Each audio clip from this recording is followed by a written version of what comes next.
Is Janvi and welcome to study seed.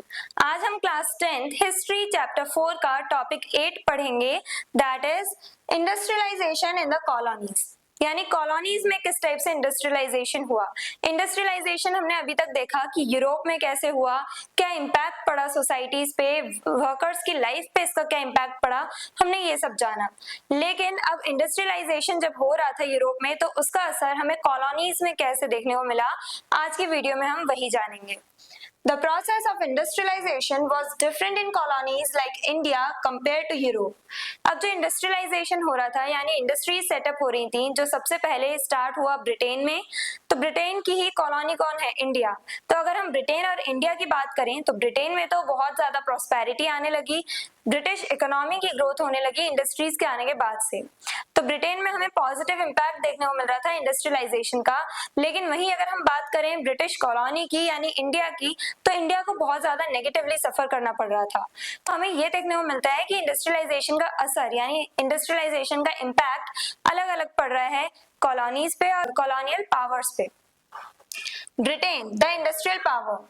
Britain जो एक industrial power बन चुका था, जहां पे सबसे पहले इंडस्ट्रीज सेटअप हुई थी, वो तो उसकी इकोनॉमी तो ब्रिटेन की इकोनॉमी तो अच्छी खासी ग्रो कर रही थी इंडस्ट्रियलाइजेशन की वजह से। Britain was the first industrial nation and the leading manufacturers of goods like textiles. Britain जो है वो सबसे पहला इंडस्ट्रियल नेशन था, यानी सबसे पहले ब्रिटेन में इंडस्ट्री सेटअप हुई और ब्रिटेन सबसे पहला एक लीडिंग मैन्युफैक्चरर बन गया। सबसे पहला नहीं, ब्रिटेन एक लीडिंग मैन्युफैक्चरर बन गया। किसका? टेक्सटाइल्स का। और भी बहुत सारे गुड्स थे, बहुत सारे प्रोडक्ट्स थे, जिनमें से सबसे इंपॉर्टेंट टेक्सटाइल्स है। ब्रिटेन के टेक्सटाइल्स पूरे वर्ल्ड में सेल किए जा रहे थे, एक्सपोर्ट किए जा रहे थे। तो ब्रिटेन जो है वो टेक्सटाइल्स के मामले में, टेक्सटाइल्स के टर्म्स में अगर देखे जाए, यानी कपड़े बनाने की जो फैक्ट्रीज वगैरह थी, ब्रिटेन में सबसे ज्यादा एस्टैब्लिश थी और वहां पे काफी अच्छी क्वालिटी के बहुत ज्यादा से ज्यादा क्लोथ्स बन रहे थे। फिर ब्रिटेन इन क्लोथ्स को एक्सपोर्ट किया करता था अपनी कॉलोनीज में, डिफरेंट नेशंस में, और वहां से प्रॉफिट अर्न किया करता था। अब क्योंकि ब्रिटेन ज्यादा से ज्यादा एक्सपोर्ट कर रहा है यानी प्रोडक्ट सेल कर रहा है अपने कंट्री में, पैसा ला रहा है, तो ब्रिटिश इकोनॉमी बढ़ेगी ही बढ़ेगी। तो ब्रिटेन जो है वो लीडिंग मैन्युफैक्चरर बन गया कुछ गुड्स का। फॉर एग्जांपल यहाँ पे हमने देखा टेक्सटाइल्स। सबसे ज्यादा अगर हम इंडियन हिस्ट्री भी पढ़ते हैं, मॉडर्न हिस्ट्री अगर हम पढ़ें, अगर हम अपने इंडिपेंडेंस स्ट्रगल के बारे में पढ़ें, तो सबसे ज्यादा हम लोग क्या देखते हैं? ब्रिटिश टेक्सटाइल्स का जिक्र हम उसमें देखते हैं। अगर हम मार्केट की बात करें कि ब्रिटिशर्स क्या करते थे, इंडिया से रॉ मटेरियल्स ले जाया करते थे और अपने मैन्युफैक्चर्ड गुड्स बना करके इंडिया में सेल किया करते थे। तब भी हमें सबसे ज्यादा क्या देखने को मिलता है कि ब्रिटिश गुड्स में सबसे ज्यादा टेक्सटाइल्स का जिक्र हमें देखने को मिलता है। तो टेक्सटाइल्स के मामले में ब्रिटेन बहुत ज्यादा ही आगे निकल चुका था, वर्ल्ड में नंबर 1 पे आ रहा था ब्रिटेन, लीडिंग मैन्युफैक्चरर बन चुका था टेक्सटाइल्स का। To run its industries, Britain needed raw materials from colonies and market to sell finished goods. अब अपनी इंडस्ट्रीज को चलाने के लिए ब्रिटेन को दो चीजें चाहिए थी। पहले रॉ मटेरियल्स, यानी उसे रॉ मटेरियल्स खनिज पदार्थ चाहिए थे अपने प्रोडक्शन के लिए, प्रोडक्ट्स बनाने के लिए। अब ये रॉ मटेरियल्स ब्रिटेन को चाहिए, तो ब्रिटेन में ज्यादा से ज्यादा रॉ मटेरियल्स आपको देखने को नहीं मिलेंगे। तो ब्रिटेन अपनी कंट्री के रॉ मटेरियल्स जितने हैं उनका यूज कर रहा है, लेकिन अब उन्हें ज्यादा से ज्यादा प्रोडक्शन करना है, ज्यादा से ज्यादा प्रॉफिट अर्न करना है, तो वो अपनी कॉलोनीज से भी रॉ मटेरियल्स लाना स्टार्ट कर चुके थे।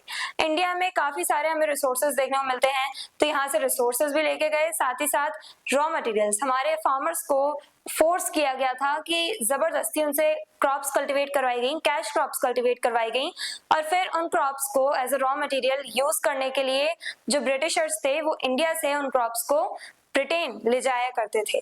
तो इस टाइप से कॉलोनी से वो रॉ मटेरियल्स ले जाने लगे ब्रिटेन में, और उन्हें मार्केट भी चाहिए थी, ब्रिटिशर्स को मार्केट भी चाहिए थी जहां पे वो अपने फिनिश्ड गुड्स सेल कर सकें, जहां से वो प्रॉफिट अर्न कर सकें। तो यहाँ भी कॉलोनीज का बहुत इंपॉर्टेंट रोल देखने को मिलता है। एक तो कॉलोनीज से रॉ मटेरियल्स ले जा रहे हैं, फिर जो भी अपने देश में प्रोडक्ट्स बना रहे हैं उन्हें ब्रिटिशर्स यहाँ पे इंडिया में ला करके सेल कर रहे थे। तो यानी इंडिया से रॉ मटेरियल्स भी ले जा रहे हो और अपने प्रोडक्ट सेल करके यहाँ से पैसा भी ले जा रहे हो आप अपने देश में। तो ब्रिटिशर्स को जो रॉ मटेरियल्स और मार्केट की जरूरत थी अपनी इंडस्ट्रीज की ग्रोथ के लिए, वो उनके उस नीड को फुलफिल हम ही लोग कर रहे थे। कॉलोनीज यानी इंडिया कर रहा था ब्रिटिशर्स के इन नीड्स को fulfil. So Britain use their colonies to fulfil both these needs. तो ब्रिटेन ने क्या किया, अपनी इन दोनों नीड्स को फुलफिल करने के लिए अपनी कॉलोनीज का यूज करना शुरू किया। India became the supplier of raw materials and market for British goods. India जो है वो रॉ मटेरियल्स का सप्लायर बन गया, यानी इंडिया से रॉ मटेरियल्स ले जाए जाने लगे ब्रिटेन में, और इंडिया में फाइनल जो ब्रिटिश गुड्स हैं वो ला करके सेल किए गए, जिसकी वजह से इंडिया से आप सस्ते रेट पे, बहुत चीप रेट पे, कम दाम पे हमारे फार्मर्स से रॉ मटेरियल्स भी ले जा रहे हो, और मतलब हमारे देश में पैसा कमा रहे हैं। सस्ते रेट पे आप ले जा रहे हो हमसे रॉ मटेरियल्स, और रिलेटिवली हाई प्राइसेस पे अपने फाइनल गुड्स यहाँ पे इंडियन मार्केट में लाके सेल कर रहे हो, तो अगेन आप हमसे पैसे ले जा रहे हो।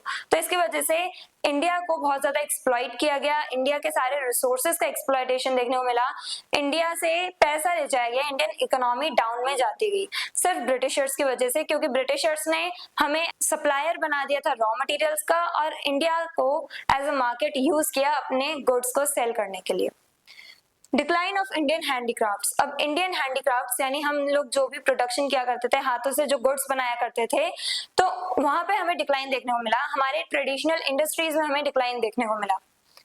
Before British rule, India was known for its fine handmade textiles. British rule से पहले यानी ब्रिटिशर्स के आने से पहले इंडिया जो है उसे वर्ल्ड वाइड जाना जाता था अपने हैंडीक्राफ्ट्स को लेकर के, अपने टेक्सटाइल्स को लेकर के। इंडिया में हाथों से ही जो कपड़े बनाए जाते थे वो बहुत बेस्ट क्वालिटी के हुआ करते थे, और पूरे वर्ल्ड में वो टेक्सटाइल्स यानी वो क्लोथ सेल किए जाते थे। इंडिया को पूरे वर्ल्ड में अपने टेक्सटाइल्स के मामले में जाना जाता था, खास करके मसलिन और सिल्क क्लोथ, ये हम लोग बहुत बेस्ट क्वालिटी के प्रोड्यूस किया करते थे बाय हैंड, तो इसके लिए इंडिया को जाना जाता था world wide. But after industrialisation in Britain, Indian weavers lost their market. लेकिन जब ब्रिटेन में इंडस्ट्रियलाइजेशन हुआ, इंडस्ट्री सेटअप हुई, उसके बाद से ही हमें ये पूरा प्रोसेस देखने को मिला जहाँ पे ब्रिटिशर्स जो हैं वो इंडियंस को एक्सप्लॉइट कर रहे थे, हमें एज अ सप्लायर बना के छोड़ दिया रॉ मटेरियल्स का, और हमें मार्केट की तरह ट्रीट कर रहे हैं अपने गुड्स सेल करने के लिए। तो अब जब ब्रिटेन में इंडस्ट्रियलाइजेशन आया, उसके बाद क्या हुआ, ब्रिटेन के बनाए हुए जो ब्रिटिश गुड्स थे उन्हें ज्यादातर सेल किया जाने लगा इंडियन मार्केट्स में, पूरे वर्ल्ड वाइड यानी डिफरेंट कंट्रीज में ब्रिटिश गुड्स को सेल किया जाने लगा। इंडिया जो लीड किया करता था टेक्सटाइल्स के टर्म्स में, अब वहीं पे ब्रिटेन लीडिंग मैन्युफैक्चरर बन के रह गया था टेक्सटाइल्स का, यानी ब्रिटेन आगे निकल गया था। तो इंडियन वीवर्स जो थे, जो कपड़े बनाया करते थे, उन लोगों की मार्केट उनसे छिन गई, क्योंकि अब हर जगह ब्रिटिश गुड्स सेल किए जा रहे हैं।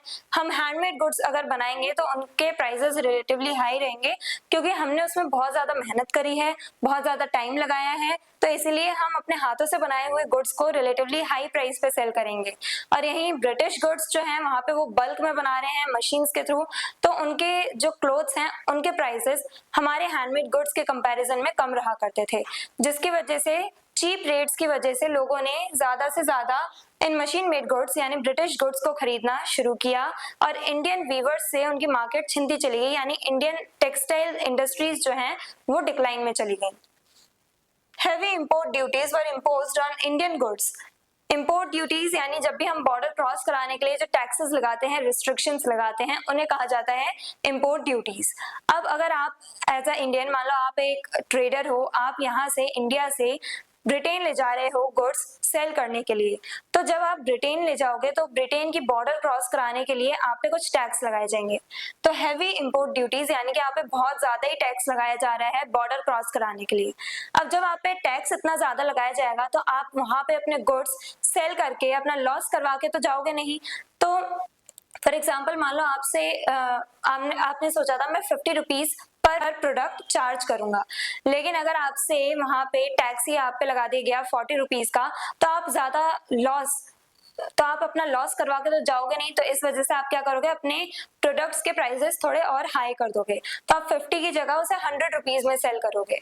अब आप वहां पे 100 रुपीज में सेल कर रहे हो अपने प्रोडक्ट्स, और वहीं ब्रिटिश गुड्स जो है अपनी ही मार्केट में ब्रिटेन में ही सेल किए जा रहे हैं सस्ते रेट पे, तो ब्रिटेन में भी ज्यादातर लोग उन्हीं चीप रेट्स वाले गुड्स को खरीदेंगे, ना कि आपके प्रोडक्ट्स को। तो इसकी वजह से जब हैवी टैक्स लगाया जा रहा है हमारे इंडियन गुड्स पे, तो इसकी वजह से इंडियन ट्रेडर्स को बहुत ज्यादा सफर करना पड़ रहा था, ना उनके प्रोडक्ट्स अपनी इंडियन मार्केट में सेल हो पा रहे हैं, और ना ही वो कहीं और बाहर जा करके एक्सपोर्ट करके अपने गुड्स सेल कर पा रहे हैं। क्यों? क्योंकि अगर आप उन पे ज्यादा हैवी टैक्सेस लगा दोगे तो वो अपने प्राइसेस थोड़े रिलेटिवली हाई रखेंगे, और हाई प्राइसेस की वजह से कोई भी कंज्यूमर उन प्रोडक्ट्स को नहीं खरीदेगा।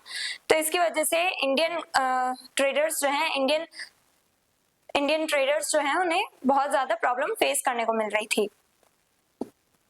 British goods entered India freely at low prices.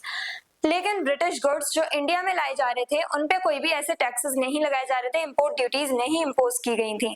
इसकी वजह से ब्रिटिश गुड्स इजीली ब्रिटेन से एक्सपोर्ट कर दिए जाते थे इंडिया में, और वो सस्ते ही रेट पे अपने नॉर्मल रेट पर यहाँ पे सेल किया करते थे अपने गुड्स को। तो उन्हें लॉस देखने को नहीं मिलता था, क्योंकि उन पे टैक्सेस नहीं लग रहे हैं। अब जब उन पे टैक्सेस नहीं लग रहे हैं तो उन्हें अपने लॉस की भी कोई चिंता नहीं है। उन्हें ऐसा नहीं लगेगा कि हम पे टैक्स लगा दिया गया है तो हम अपना प्रॉफिट निकाल के, लॉस कवर करके, टैक्सेस में जो हमने पैसा दिया है उसे रिकवर करके तब जाएं। उन्हें ऐसा नहीं लगेगा। जब उन पे टैक्सेस नहीं लगाए जा रहे हैं तो उनके प्राइसेस रिलेटिवली लो रहेंगे।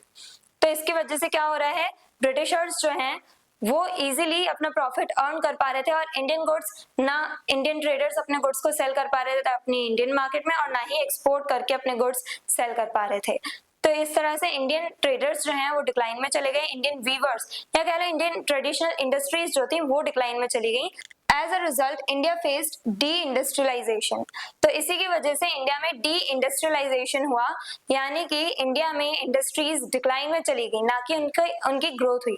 जहां ब्रिटेन में हमें इंडस्ट्रीज ग्रोथ करते हुए दिखाई दे रही हैं, वहीं इंडिया में हमारी ट्रेडिशनल इंडस्ट्रीज डिक्लाइन में चली गई। तो इसी की वजह से इंडिया में डी इंडस्ट्रियलाइजेशन देखने को मिला। हमें इंडस्ट्रीज की ग्रोथ नहीं देखने को मिली, बल्कि इंडस्ट्रीज का डिक्लाइन देखने को मिला इंडिया में। This led to colonial exploitation, not industrial development in India। और इसी की वजह से हम कह सकते हैं कि इंडिया में हमें इंडस्ट्रियल डेवलपमेंट देखने को नहीं मिला, बल्कि कॉलोनियल एक्सप्लॉयटेशन देखने को मिला। कॉलोनियल पावर्स ने यानी ब्रिटेन ने हमें एक्सप्लॉइट किया, ना कि हमारी इंडस्ट्रीज को ग्रो करने का मौका दिया। तो इंडिया में इंडस्ट्रियल डेवलपमेंट नहीं हुआ था, बल्कि हमारी कॉलोनियल पावर ने, ब्रिटेन ने हमें और ज्यादा एक्सप्लॉइट किया, हमें सप्लायर बना के छोड़ दिया रॉ मटेरियल्स का, और इंडिया को एज अ मार्केट ट्रीट किया फॉर ब्रिटिश गुड्स। तो इसकी वजह से इंडिया को बहुत ज्यादा प्रॉब्लम फेस करने को मिली। इंडिया में जो है हमारे जो खुद के इंडस्ट्रीज थी वो डिक्लाइन में चली गई। इंडिया में डी इंडस्ट्रियलाइजेशन देखने को मिला, और काफी सारी प्रॉब्लम्स हमारे इंडियन सिटीजन्स को फेस करनी पड़ी। ये सब हमने आज के वीडियो में देखा कि किस टाइप से इंडस्ट्रियलाइजेशन एकदम अलग ही हुआ कॉलोनीज में। इंडस्ट्रियलाइजेशन जहाँ पे यूरोप में इंडस्ट्रियलाइजेशन प्रॉस्पेरिटी ला रहा था, वहीं कॉलोनीज में इंडस्ट्रियलाइजेशन एक्सप्लॉयटेशन का कारण बन गया। I hope everything is clear. अगर आपको इस चैप्टर के डिटेल नोट्स चाहिए तो हमारी वेबसाइट studyseed.net पर विजिट करें, लिंक डिस्क्रिप्शन बॉक्स में दिया गया है। मिलते हैं नेक्स्ट वीडियो में नेक्स्ट टॉपिक के साथ। Stay curious, stay consistent. Thank you very much.